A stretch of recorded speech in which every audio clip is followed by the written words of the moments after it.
Kia ora, g'day, bonjour, hi, I'm Michaela and welcome to my new kitchen. Definitely a lot smaller, so I'm going to have to play around with the angles. It's the best way to show you how to cook things. Today we're going to be making a 4-ingredient cookie dough bark. No bake, no eggs, it's gluten-free, it's vegan.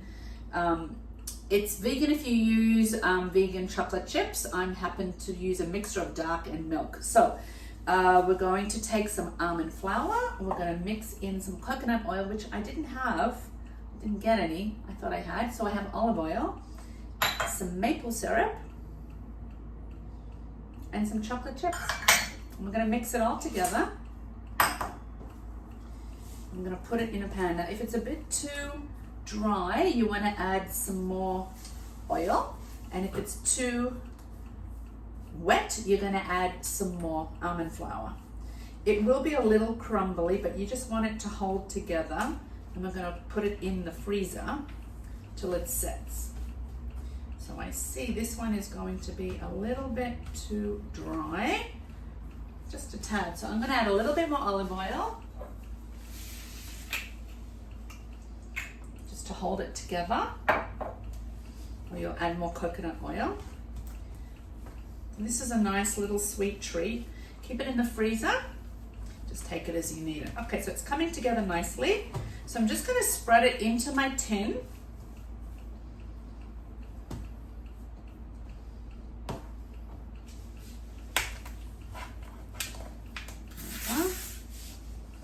Now you can cover it in chocolate.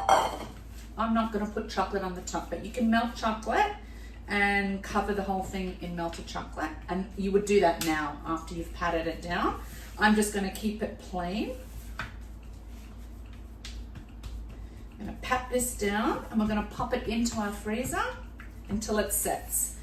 So probably half an hour, 20 minutes, half an hour. Then we'll come back and just break it up into bark and see what it looks like. Okay, so I'm just really getting back into the swing of things. I made a mistake. If you just want to make a cookie dough ball, roll the batter into balls and you can put them in the freezer, put them in the fridge in an airtight container. But you actually need the melted chocolate in order for it to stick together and to be a bark, like a cookie dough bark. Also, I forgot to put the parchment paper on, so make sure you put parchment paper, then it's much easier to pull out, take off and cut into squares. So I'm going straight into the container to cut them. Let's see how they turn out. There we go, not so bad.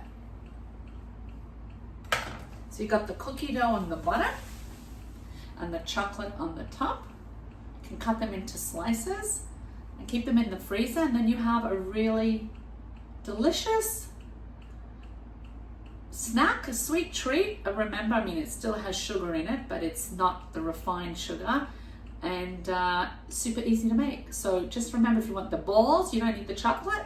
If you want bark, put the chocolate on top. Enjoy.